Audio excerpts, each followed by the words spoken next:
I got some dirty shit to pick up at the dry cleaner. I got a tidy bitch to pick up, I got love Selena. Shawty hop up in the whip, but I ain't never seen her. Shawty love the way I whip it in a two-seater.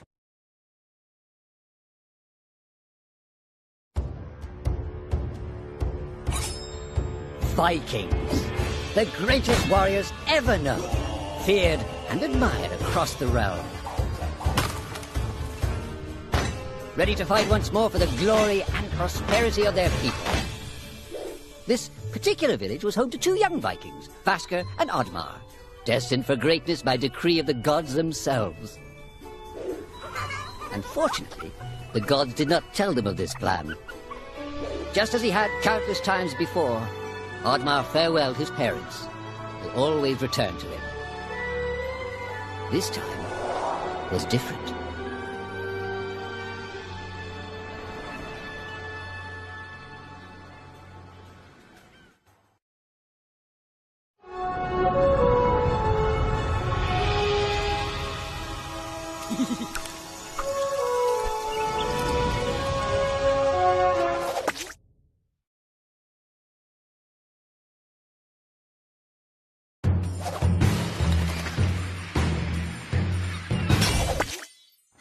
Years passed, and the Viking warriors continued on their pillaging voyages and grew ever richer.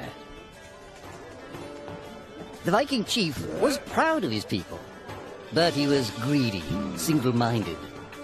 He wished to expand his village, regardless of the consequences. The chief despised Oddmar. He'd never fought for his village and survived off their scraps. But the chief would tolerate this behavior no longer. Oddmar would have to single-handedly loot the forest, burn it to the ground so their village may prosper. And if he refused, he would face the same fate as his old friend Vasker. After being ridiculed by his village, Oddmar ran home to his hut. Oddmar felt hurt and lost. He loved his people, but he couldn't be what they wanted him to be. Perhaps he thought he wasn't a true Viking.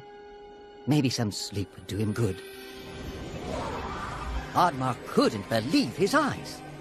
At his side was his long-lost friend Vasker. And in front of them stood the hallowed gates of Valhalla. "Wait!" cried Oddmar, as his old friend stepped into the light. In front of Oddmar appeared a strange apparition, a forest fairy. She condemned Oddmar's selfish ways and his squandered potential. He had let down those closest to him. He did not deserve a place in Valhalla. But she offered him a deal, a great power. If used correctly, perhaps he could earn his place in Valhalla, but at a price. Oddmar woke up with excitement. What a strange dream. It felt so real. And how did this pouch get here? Was this what he saw in his dream? He looked inside the bag. A mushroom?